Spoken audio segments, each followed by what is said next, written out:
Greetings YouTube, my name's Gray Van Helsing, and today on a whip-wielding episode of Consoletronix, we once again take control of a Belmont, caught up in the family business of sticking a wooden stake in the plans of the coffin-dodging Lord of Darkness, Count Dracula's most recent resurrection in Castlevania Rondo of Blood for the NEC PC engine. A 16-bit system I have been a massive fan of since the beginning of the 1990s, and which in its day went from main rival to the Famicom in Japan to holding its own against newer and more powerful machines in the shape of the Super Famicom and Sega Mega Drive. But if it was so popular and successful, why has it always struggled for acceptance in the West outside of the shoot-'em-up fraternity?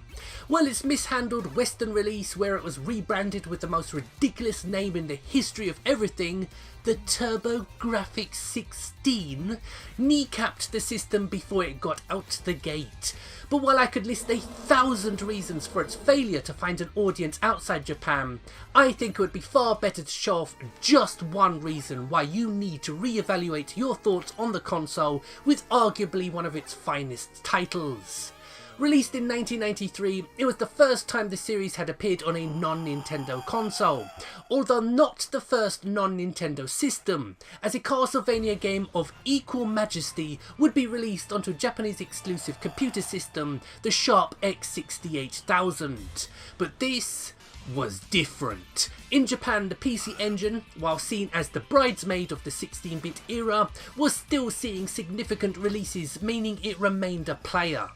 Although, ironically, it ate into the Mega Drive's market share much more than Nintendo's. It's no secret that that's the main reason why Sega rushed to release its CD add-on in order to compete with the success the PC Engine was enjoying with its CD-enhanced muscle. But while NEC made all the right moves, bringing the likes of Konami and Capcom on board, Sega, not for the last time, floundered. Now, like a lot of high-profile Japanese exclusives, Rondo of Blood has always commanded large import fees, meaning many gamers simply gave up on any chance of actually owning a copy of what I still consider a contender for best game in the Castlevania franchise. A PSP re-release, which included its direct sequel, Symphony of the Night, came and went without much fanfare in 2007. But with the game available on the PS4 recently, suddenly it's found a whole new lease of life, and is getting the attention it always deserved.